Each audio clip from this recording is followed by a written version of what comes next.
This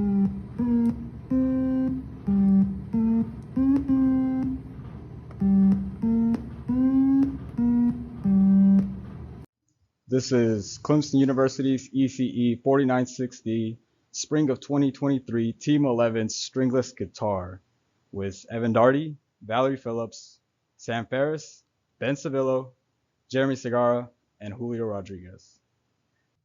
Some objectives and deliverables we had throughout this project are to create a synthesizer with a Raspberry Pi, create a laser sensor circuit using lasers and photoresistors, create a force-sensitive resistor circuit using potentiometer strips, and create a program that can take inputs from potentiometers and photodiodes and output sounds that mimic a guitar.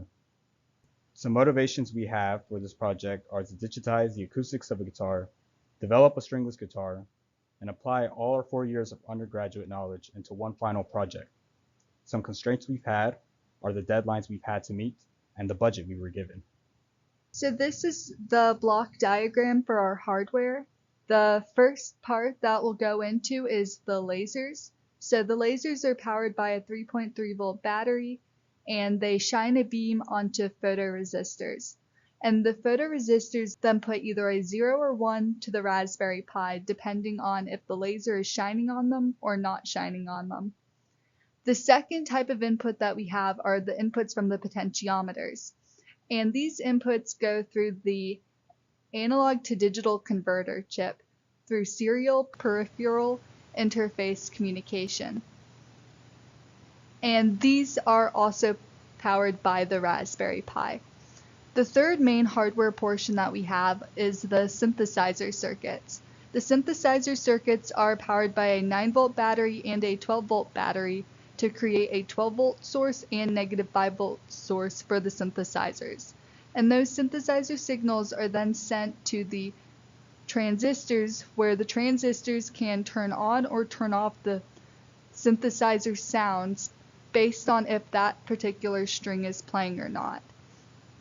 And then those sounds go through a summing circuit, where if multiple strings are playing, those sounds are added together, or if a single string is playing, just that sound passes through. And then that signal is then sent to an amplifier where the sound is played. This flowchart shows the behavior of the program for only one of the 4 strings. All 4 strings are then ran into the summing op-amp at the end of our PCB.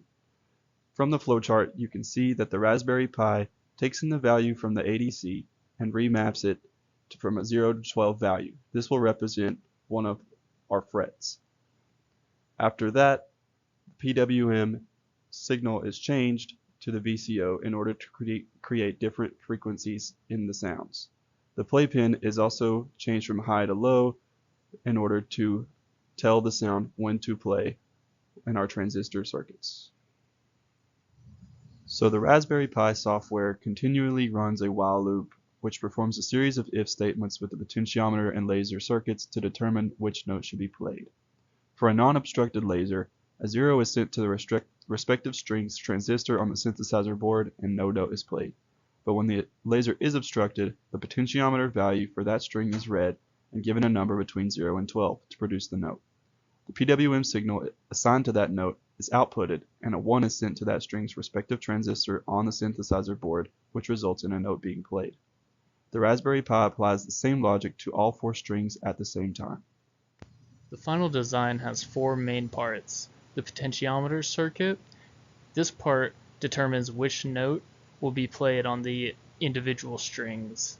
The laser circuit determines when each string will be played. The Raspberry Pi processes the inputs and provides outputs for our synthesizer circuit. The synthesizer circuit is the hardware and produces the waves that are sent out to the output and also sums them together. The potentiometers use soft pots, which are pressure sensitive and also display the distance away from 0 that you are pressing. The soft pots work as a voltage divider and send their analog information to a digital to analog converter, which then connects to our Raspberry Pi for processing. The laser light circuit operates on 3.3 volts. These lasers are pointed directly at the photoresistors.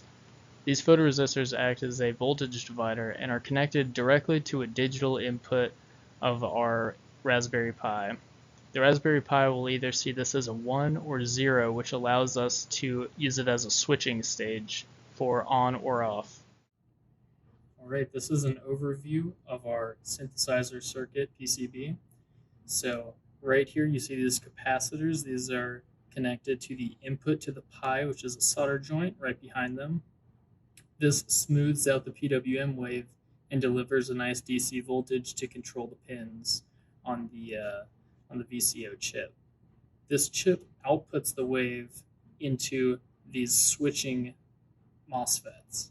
These MOSFETs also have a solder pin that goes to our controller and does the switching for each of these sounds. If they pass through the switching stage, it goes into another filtering unit and then into our summing op amp, which is right here. This then goes to another filtering stage to our output, which then goes to our output jack. Next, Ben is going to demonstrate playing the guitar. As he interrupts the laser, it will play the corresponding string, and as he taps that string on the neck of the guitar, it will deafen, similar to a real guitar. As he moves his finger up and down the neck of the guitar, it will change the frequency at which the guitar is playing.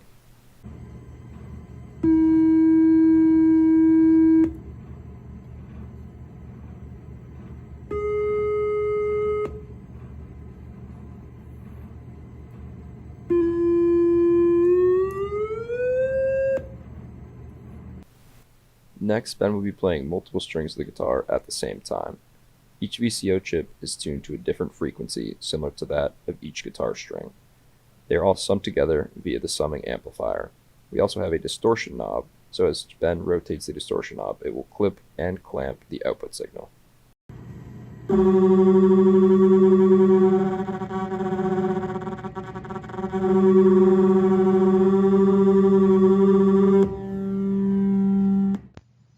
So some of the strengths of the design were that the guitar works the same way as a regular guitar would work, where you would press on the string and strum. And with our design, the synthesizer produced a nice, neat sound that was pleasant to the ear. The design was also very functional and easy to play. The potentiometer and laser circuits were sensitive enough to provide the needed resolution. And one of the biggest strengths is everyone in the group had a diverse skill set that would contribute to getting the project done.